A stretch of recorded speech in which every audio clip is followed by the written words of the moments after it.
நீங்கள் சாமி கும்பிடும்போது உங்கள் மனசுக்குள்ளே, அதாவது ஆள் மனசுக்குள்ளே என்ன நடக்குதுன்னு தெரிஞ்சால் நீங்கள் உண்மையிலுமே ஆச்சரியப்பட்டு போயிடுவீங்க. மனுஷனோட மூளையில் வர்ற அந்த நரம்பியல் அமைப்பில் வர்ற பயத்தை, கவலையை, டென்ஷனை முடக்கிறதுக்கான ஒரு சைக்காலஜிக்கல் ஆப்பு தான் நம்ம முன்னோர்கள் கண்டுபிடிச்ச கடவுள் அப்படின்றது. இப்போ ஏதாவது புதுசாக ஒன்றை தொடங்குனீங்க அப்படின்னா, அதாவது ஒரு உதாரணத்துக்கு தொழிலே தொடங்குறீங்க அப்படின்னா, உங்களுக்கு அந்த ஒரு பயம், ஒரு பதட்டம், புது இடத்துல புது தொழிலை தொடங்குறீங்க இல்லையா, அதுக்கு உண்டான பயம், பதட்டம் தானாக வரும். சரி, இதை வச்சுட்டு எப்படி ஆஃப் பண்ணுறது அப்படின்னு கேள்வி கேட்டோம் அப்படின்னா, நம்ம விநாயகர் அப்படின்னு ஒரு கடவுளை, ஒரு சக்தியை நம்ம வணங்குறோம்.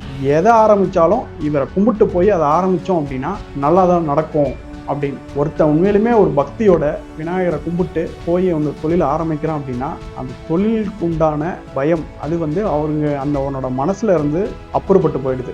இதனால அவன் தொழிலில் முழு கவனத்தோட, ஈடுபாட்டோட பார்க்க முடியுது.